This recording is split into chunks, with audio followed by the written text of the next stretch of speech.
ان الحمد للہ نحمده ونصلی علی رسولہ الکریم اما بعد فاعوذ باللہ السمیع العلیم من الشیطان الرجیم من حمزہ ونفخہ ونفثہ بسم اللہ الرحمن الرحیم وقال الذین لا یرجون لقاءنا لولا انزل علینا الملائکہ او نری ربنا۔ سامعین محترم، قرآن کریم کے 19ویں پارہ میں 3 صورتیں ہیں۔ پہلے نمبر پر سورہ فرقان کا بقیہ حصہ ہے، اور اس کے بعد سورہ شعراء مکمل ہے، پھر سورہ نمل کی ابتدائی حصہ ہے۔ سورہ فرقان کے اس حصہ میں اللہ تبارک و تعالی نے اپنی توحید کا ذکر فرمایا ہے کہ آسمان و زمین اور دن اور رات کا خالق میں اللہ ہوں، اور نبی کریم علیہ الصلاۃ والسلام کے بارے میں فرمایا تبارک الذی نزل الفرقان علی عبدہ لیکون للعالمین نذیرا الذی لہ ملک السماوات والارض ولم یتخذ ولدا ولم یکن لہ شریک فی الملک۔ اللہ تبارک و تعالیٰ فرماتے ہیں کہ وہ اللہ بابرکت ذات ہے کہ جس نے یہ فرقان حق اور باطل کے درمیان فرق کرنے والی یہ کتاب، یہ قرآن کریم اپنے بندے یعنی محمد صلی اللہ علیہ وسلم پر نازل کی، لیکون للعالمین نذیرا، تاکہ وہ لوگوں کو جہنم سے، آگ کے عذاب سے جو ہے وہ ڈرائیں۔ اور پھر اللہ تبارک و تعالیٰ اپنا تعارف کرواتے ہوئے فرماتے ہیں الذی لہ ملک السماوات والارض، یہ قرآن کریم کا نزول اس ذات کی طرف سے ہے کہ جو آسمان و زمین کا بادشاہ ہے۔ وَلَمْ يَتَّخِذْ وَلَدًا وَلَمْ يَكُنْ لَهُ شَرِيكٌ فِي الْمُلْكِ، اور اللہ تبارک و تعالیٰ کی کوئی اولاد نہیں، نہ اللہ کسی کی اولاد ہیں۔ اور اللہ تبارک و تعالیٰ کے ساتھ جس طرح الوہیت میں کوئی شریک نہیں ہے، اسی طرح بادشاہی میں بھی اللہ تبارک و تعالیٰ کا کوئی ساجی، کوئی ہمسر یا کوئی شریک نہیں ہے۔ تو اللہ تبارک و تعالیٰ نے نبی کریم علیہ الصلاۃ والسلام کو بشیر اور نذیر بنا کر بھیجا کہ آپ نیک کاموں پر جنت کی بشارت دینے والے اور برائی پر جہنم کی وعید سنانے والے، جہنم سے ڈرانے والے ہیں۔ پھر اللہ تبارک و تعالیٰ نے سورہ فرقان کے اس حصہ میں عباد الرحمن کی صفات کا ذکر فرمایا ہے کہ اللہ کے بندے وہ ہیں کہ جو زمین پر عاجزی سے چلتے ہیں، اور جب جاہل ان سے مخاطب ہوتے ہیں تو وہ ان سے اعراض برتتے ہیں، اور ان کی یہ صفت ہے کہ وہ راتوں کو اللہ تبارک و تعالیٰ کی عبادت کرتے ہیں، اور اللہ تبارک و تعالیٰ سے عذاب جہنم کی پناہ مانگتے ہیں، اور جب وہ خرچ کرتے ہیں تو خرچ میں راہ اعتدال اختیار کرتے ہیں، نہ زیادہ فضول خرچی کرتے ہیں اور نہ ہی بخل کرتے ہیں، اور شرک سے مکمل اجتناب کرتے ہیں، اور قتل ناحق سے مکمل اجتناب اور بچنے کی کوشش کرتے ہیں، زناکاری اور اسی طرح بدکاری سے اور ایسی برائی کے کاموں سے مکمل پرہیز کرتے ہیں، جھوٹی گواہی دینے سے مکمل احتراز کرتے ہیں، بری مجالس میں بیٹھنے سے وہ پہلو تہی اختیار کرتے ہیں، اور کتاب اللہ سے وہ متاثر ہوتے ہیں، قرآن ان کو فائدہ دیتا ہے، اس سے وہ واعظ و نصیحت حاصل کرتے ہیں۔ نیک میاں بیوی کی وہ اللہ تبارک و تعالیٰ سے دعائیں کرتے رہتے ہیں کہ اللہ تعالیٰ ہمیں نیک بیوی اور نیک اولاد عطا فرمائے، اور یہ دعا کے ساتھ ساتھ ان کی دعاؤں میں یہ دعا بھی شامل ہوتی ہے کہ اللہ تبارک و تعالیٰ ہمیں ہادی اور مہتدی یعنی ہدایت یافتہ اور لوگوں کے لیے ہدایت کا جو ہے وہ ذریعہ بنائے۔ پھر اللہ تبارک و تعالیٰ نے قرآن کریم کا تعارف بیان کرتے ہوئے قرآن کے بارے میں ہمیں اس بات سے آگاہ کیا ہے کہ جو لوگ دنیا میں قرآن سے اعراض برتیں گے، قرآن کو پس پشت ڈالیں گے، اپنے عقائد و نظریات قرآن کے مطابق نہیں بنائیں گے، اور اپنے لیے قرآن سے رہنمائی نہیں لیں گے، اس کو سمجھ کر اس پر عمل نہیں کریں گے، ایسے لوگوں کے بارے میں کل اللہ تبارک و تعالیٰ کے دربار میں نبی کریم علیہ الصلاۃ والسلام دعویٰ دائر کر دیں گے وقال الرسول یا رب ان قوم اتخذوا هذا القرآن مہجورا، کہ اللہ تبارک و تعالیٰ یہ وہ لوگ ہیں کہ جنہوں نے میرے بعد قرآن کریم کو پس پشت ڈال دیا تھا، انہوں نے قرآن کریم کو پڑھنے اور سمجھ کر عمل کرنے کی بجائے چند مخصوص کاموں کے لیے جو ہے وہ خاص کر لیا تھا، جیسے آج ہماری عادت ہے کہ ہم قرآن کریم کو مردے بخشانے کی کتاب سمجھ بیٹھے ہیں، اور اسی طرح ہم نے جب کوئی اپنے وعدے کی یا اپنے جو ہے وہ موقف کی تائید کرنی ہوتی ہے تو قرآن اٹھا کے یقین دلا دیتے ہیں، اور اسی طرح بیٹی کو رخصتی کرتے وقت اس کے سر پہ قرآن کا سایہ کر دیتے ہیں، یا پھر کسی کام کے آغاز پہ برکت کے لیے جو ہے وہ قرآن خوانی کروا لیتے ہیں۔ تو یہ میرے بھائیوں مردے بخشوانے کی کتاب نہیں ہے، اس میں اللہ تبارک و تعالیٰ نے زندگی گزارنے کا اصول اور ضابطہ بیان فرمایا ہے۔ اس میں ہر چیز جو قیامت تک رونما ہونے والی ہے اس کے بارے میں وضاحت موجود ہے۔ ہمیں اپنے عقیدے اور اپنے عمل کو اس قرآن کے مطابق بنانا ہوگا، اسی وقت ہم دنیا میں بھی معزز ہوں گے اور آخرت میں بھی سرخرو ہوں گے۔ اس کے بعد اللہ تبارک و تعالیٰ نے سورہ شعراء کا ذکر فرمایا ہے۔ یہ سورت مکی دور کے درمیان میں جو ہے وہ نازل ہوئی ہے، کہ جب اہل مکہ جو ہے وہ نبی کریم علیہ السلام کا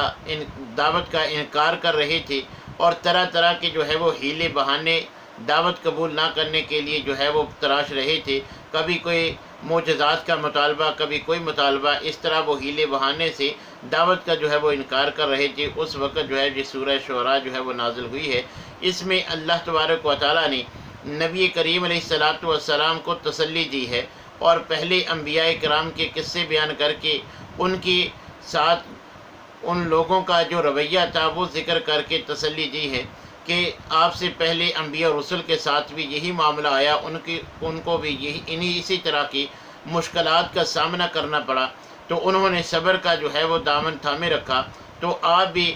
جو ہے وہ اگر مشکلات سے دوچار ہوتی ہیں تو آپ کو بھی صبر کرنا چاہیے۔ اور ساتھ جو نبی کریم علیہ السلام جب دعوت دیتے تھے تو آپ کی خواہش ہوتی تھی کہ یہ دعوت قبول کر لیں، اور اس کے لیے آپ اپنی جان تک جو ہے وہ کھپا دیتے تھے، اور دن رات کا جو ہے وہ آرام قربان کر کے آپ کی خواہش ہوتی تھی کہ لوگ جو ہے وہ یہ دعوت قبول کر لیں۔ مگر جب آپ کی اتنی محنت کے باوجود وہ دعوت قبول نہیں کرتے تو نبی صلی اللہ علیہ وسلم جو ہے وہ غمگین ہو جایا کرتے تھے۔ تو اللہ تبارک و تعالیٰ نے غم نہ کرنے کا بھی جو ہے وہ حکم دیا ہے کہ آپ ان کے انکار پر، کافروں کے انکار اور ان کے استہزاء پر، ان کا آپ کو کے مذاق اڑانے پر آپ کو جو ہے وہ غمگین نہیں ہونا چاہیے، بلکہ جلد ہی اللہ تبارک و تعالیٰ ان سے جو ہے وہ خود ہی نمٹ لے گا۔ اور اسی طرح اللہ تبارک و تعالیٰ نے حضرت موسیٰ، حضرت ابراہیم، حضرت نوح، حضرت ہود، حضرت صالح، حضرت لوط اور حضرت شعیب علیہ السلام کے ان انبیاء اور رسل کے جو ہے وہ قصے بیان کر کے، ان کے حالات ذکر کر کے نبی صلی اللہ علیہ وسلم کو جو ہے وہ تسلی دی ہے۔ پھر قرآن کریم کے بارے میں مشرکین کے جو عقائد تھے ان کا رد کیا ہے کہ یہ نہ تو نبی صلی اللہ علیہ وسلم نے خود گڑھا ہے اور نہ یہ کسی کے سیکھ کر جو ہے وہ آتے ہیں، بلکہ یہ رب العالمین کی طرف سے اتارا گیا ہے۔ اس کو روح الامین جناب جبرائیل علیہ السلام لے کر آتے ہیں، اور نبی کریم علیہ السلام کے قلب اطہر پر اس کا جو ہے وہ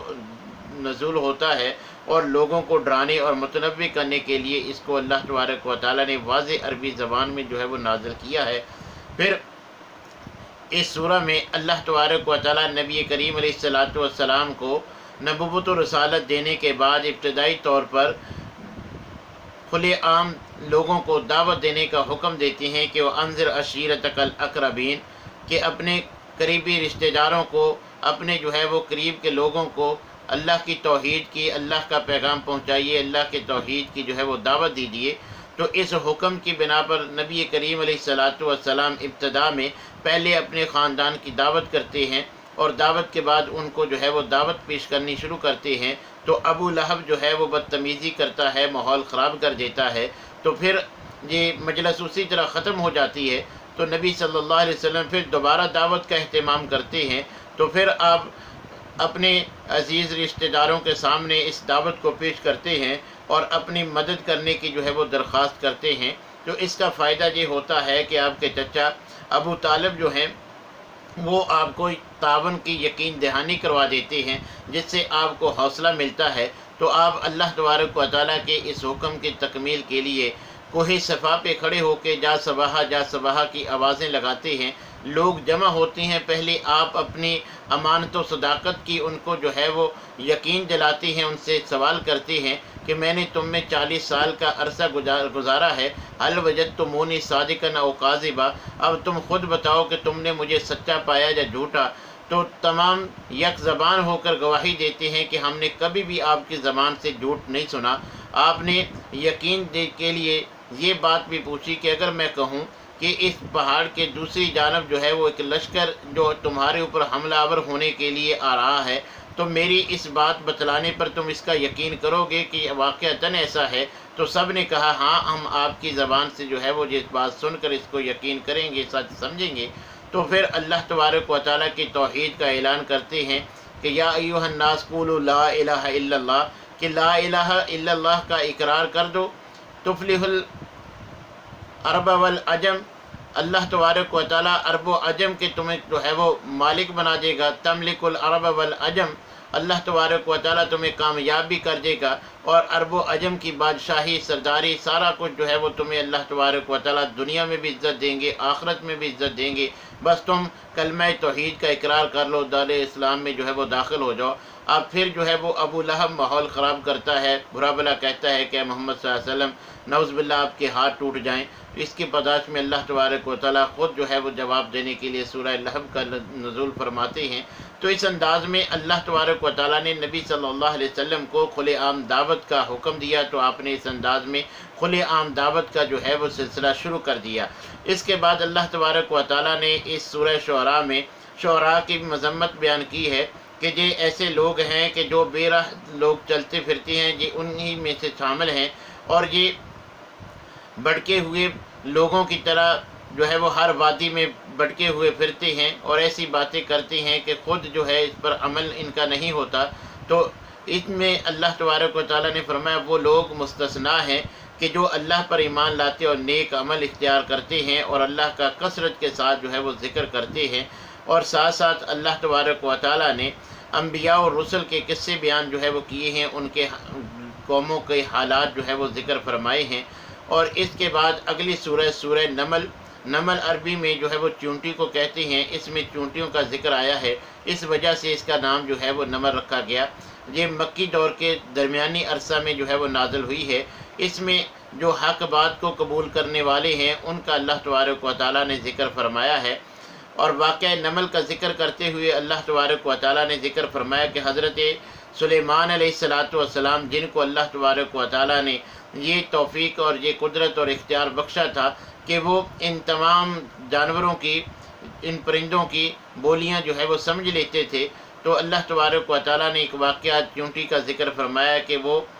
اپنے تمام چیزوں کی حکمرانی، اللہ تبارک و تعالیٰ نے ان کو جو ہے وہ حکمران بنایا تھا ان تمام چیزوں پر، تو وہ ان کی زبان بھی سمجھتے تھے اور ان سے مدد بھی لیتے تھے۔ تو ایک مرتبہ حضرت سلیمان علیہ السلام اپنا لشکر لے کر جا رہے تھے کہ چونٹیوں میں سے ایک چونٹی جو باہر بل کے چونٹیاں جو ہے وہ پھر رہی تھی، ان سے مخاطب ہو کے کہتی ہے کہ بلوں میں آ جاؤ، گھروں میں داخل ہو جاؤ، کہیں ایسا نہ ہو کہ سلیمان علیہ السلام اور ان کا لشکر جو ہے لا علمی میں لا شعوری میں، لا علمی میں جو ہے وہ تمہیں کچل نہ دیں۔ یہ بات حضرت سلیمان علیہ السلام سن لیتے ہیں اس چونٹی کی،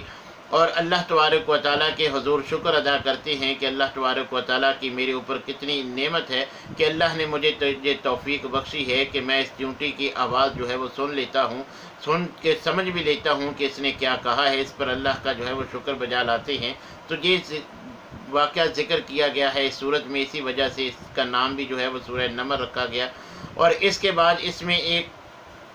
مزید واقعہ اللہ تبارک و تعالیٰ ایک دوسرے جانور کا ہدہد کا ذکر کرتے ہیں کہ حضرت سلیمان علیہ السلام کے پاس جو ہے وہ تمام قسم کے جانور رہتے تھے جن سے وہ اپنی جو ہے وہ خدمت اور اپنے کام جو ہے وہ کروایا کرتے تھے۔ ایک دن انہوں نے جب پرندوں پر نظر دوڑائی تو ہدہد جو ہے وہ غیب پایا، تو اس پر آپ سخت ناراض ہوتے ہیں اور کہتے ہیں کہ اگر اس نے کوئی ٹھوس ثبوت نہ دیا، واضح دلیل لے کر وہ نہ آیا تو میں اسے سخت سزا دوں گا، یا اس کو جو ہے وہ میں ذبح کر دوں گا۔ مگر جب ہدہد آتا ہے تو کہتا ہے کہ میں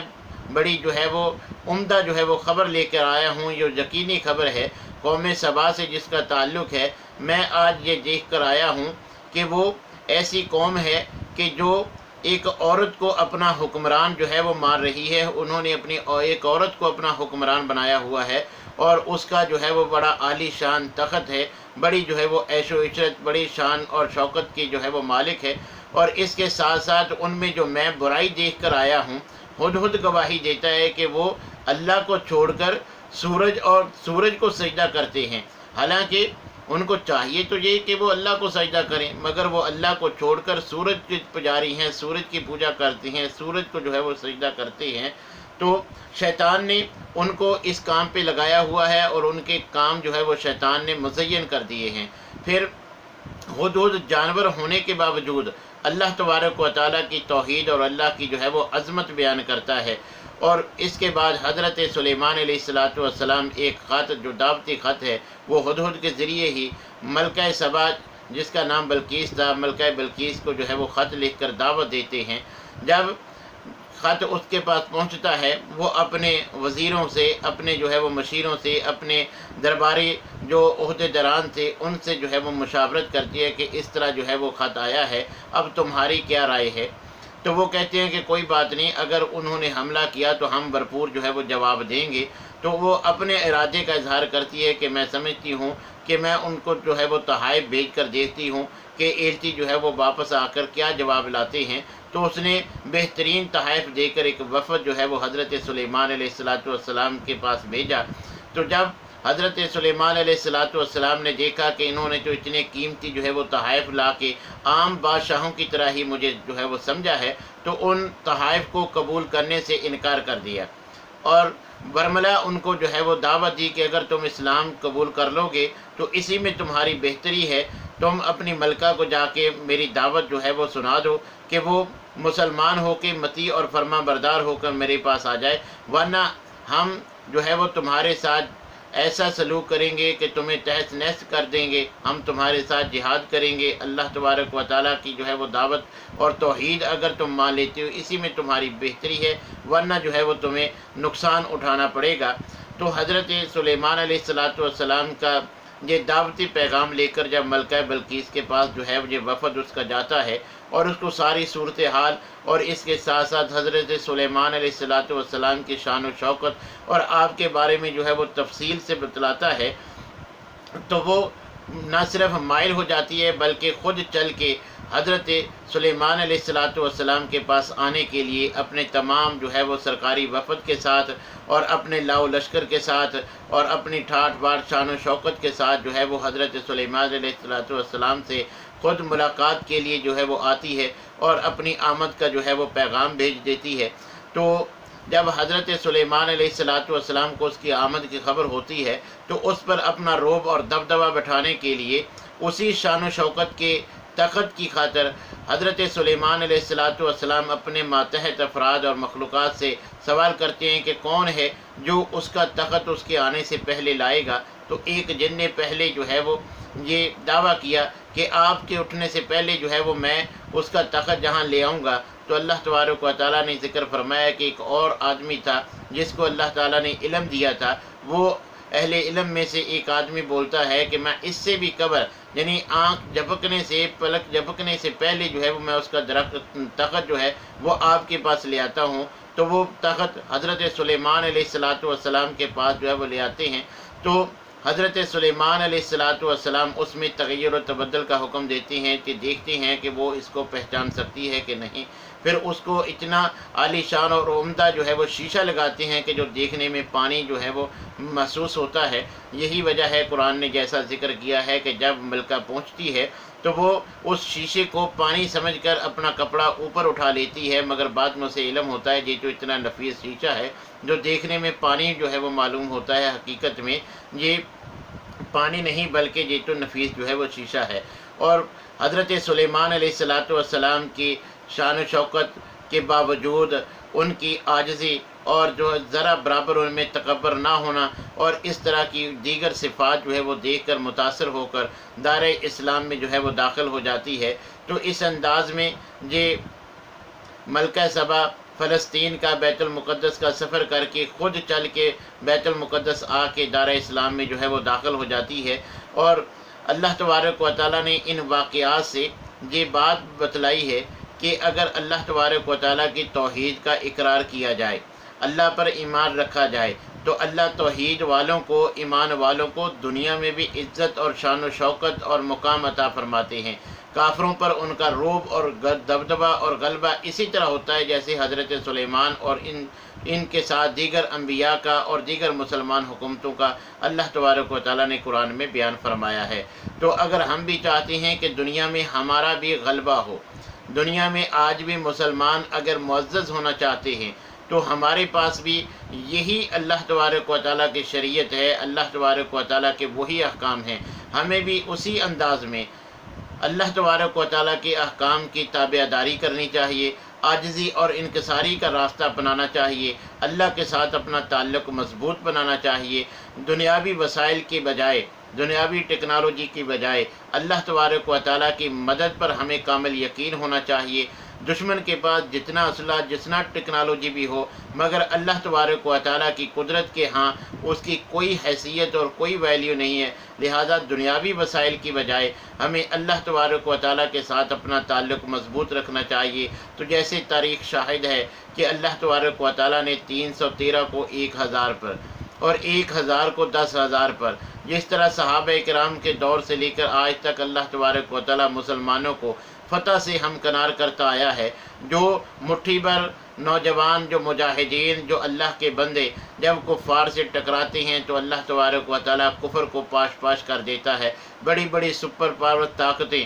جن کو اپنی ٹیکنالوجی پہ، اپنے جو ہے وہ دنیاوی وسائل پہ بڑا بھروسہ تھا، اللہ تبارک و تعالیٰ نے ان کا تکبر اور غرور اور گھمنڈ جو ہے وہ خاک میں ملایا ہے۔ مگر ہماری ضرورت ہے، ہمیں ضرورت ہے کہ ہم ان مسلمانوں جیسا ایمان، عقیدہ اور تقوی اور پرہیزگاری اپنائیں کہ ہم 313 صحابہ کی طرح اپنا عقیدہ اور عمل بنا لیں گے تو انشاءاللہ العزیز آج دنیا میں ہم بھی معزز ہوں گے۔ آج ہم جب قرآن سے اپنا تعلق توڑ رہے ہیں، جب قرآن کو نظر انداز کر دیتے ہیں، شریعت سے روگردانی کر رہے ہیں، اللہ رسول کے احکام کی جو ہے وہ نافرمانی پہ اتر آئے ہیں، ہم اپنی اسلامی تہذیب کو چھوڑ کر غیروں کی تہذیب اپناتے ہیں، کفار سے اللہ نے دوستی سے منع فرمایا، ہم ان کو اپنا رازدان اور دلی دوست سمجھتے ہیں اور ان کے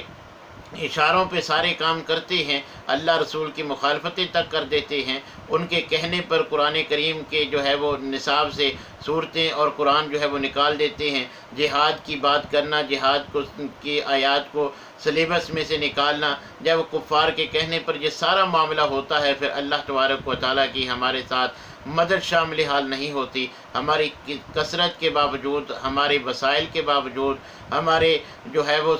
ایٹمی ٹیکنالوجی ہونے کے باوجود ہم دنیا میں ذلیل اور خوار ہیں، کیونکہ ہم اللہ کی نافرمانیاں کرتے ہیں، اللہ تبارک و تعالیٰ سے ہمارا تعلق مضبوط نہیں ہے۔ اللہ سے مضبوط ہو، اللہ سے پر بھروسہ ہو، اللہ تبارک و تعالیٰ ہماری مدد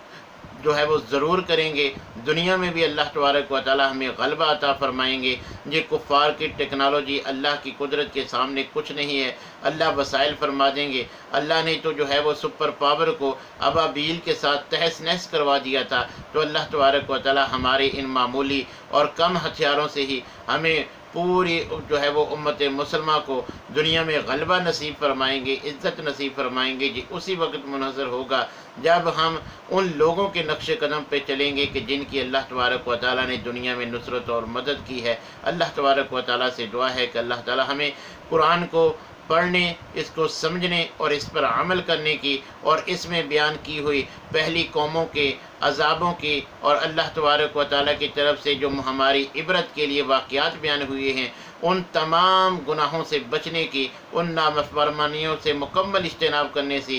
جن کی وجہ سے ان قوموں پر، ان لوگوں پر جو ہے وہ عذاب آئے، مکمل بچنے کی توفیق عنایت فرمائے۔ وآخر دعوانا الحمدللہ رب العالمین۔